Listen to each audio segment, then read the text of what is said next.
Have you ever really thought about the words you use every single day? Well, we're about to pull back the curtain on a secret language that's hiding right inside your own, the hundreds of foreign words you're already speaking without even knowing it. I mean, think about it for a second. The truth is, you kind of are speaking a foreign language. English is like this master thief, this linguistic magpie that has borrowed, adopted, and flat out stolen words from hundreds of other languages all through history. Let's just take a simple everyday decision, like where to go for dinner. You might suggest a gourmet restaurant, or hey, maybe a delicatessen. These words feel totally English, don't they? But they're not. They're visitors, linguistic immigrants that have found a new home in English. So how did our language become such a massive melting pot? To really get it, we've got to take a look at its history. Because it turns out every single foreign word we use tells a story. A story of trade, of conquest, and of cultures bumping into each other. Okay, so it all kicks off around 450 AD with Old English, which was this Germanic language that got mixed up with Celtic, Norse, and Latin. But the first huge shakeup, that was 1066, the Norman invasion. It just flooded the language with French, creating what we now call Middle English. And then, starting in the 1500s, as the British Empire expanded, so did its dictionary, basically sucking in words from every corner of the globe. All right, so how can you spot these words hiding in plain sight? Well, let's break out our linguistic decoder ring, because there are actually a few key clues to look for. Our first clue comes from Latin.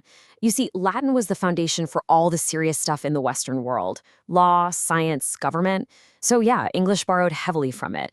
You'll notice these words tend to sound a little more, well, formal. And what's really fascinating is how many of these terms we still use in their original form.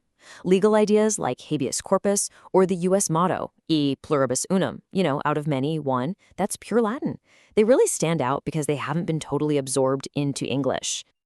All right, our next big clue comes from French. After that Norman invasion, French became the language of the English court, of the ruling class. And the dead giveaway for a French word is often in what you don't hear. For instance, think of the word ballet.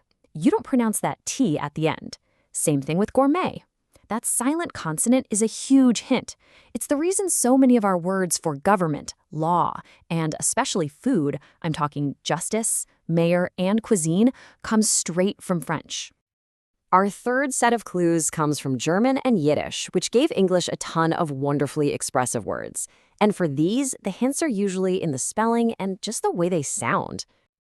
So, when you see these patterns, words with lots of consonants, like that double S in delicatessen, or that classic Schnauzer sound in Schnauzer, or the hard K in sauerkraut, yeah, they're basically waving a big German flag. And nowhere is this global borrowing more obvious, or honestly, more delicious, than on our plates. Our kitchens are basically a United Nations of vocabulary. So let's do a quick world tour. That avocado on your toast? That word comes to us from the Aztec language, Nahuatl. And the yogurt in your breakfast bowl? Yup, that's a direct import from Turkish. How about that daily cup of tea you drink? The word itself traveled all the way from China.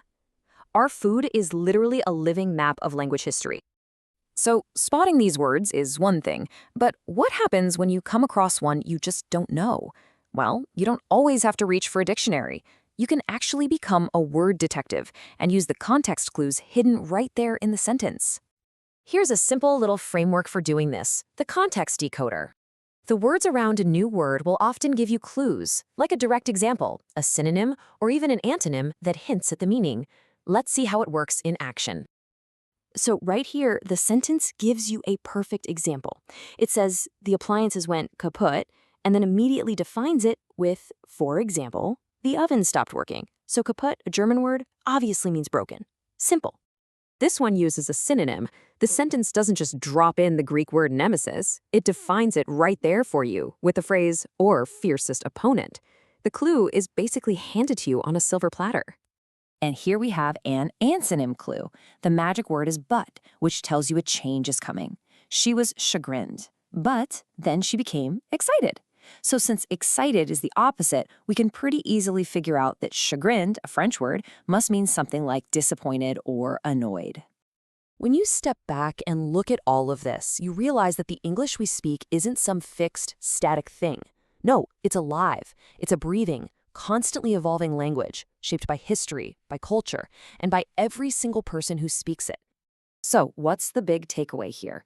It's that English is this beautiful, complex mosaic made of words from all over the world.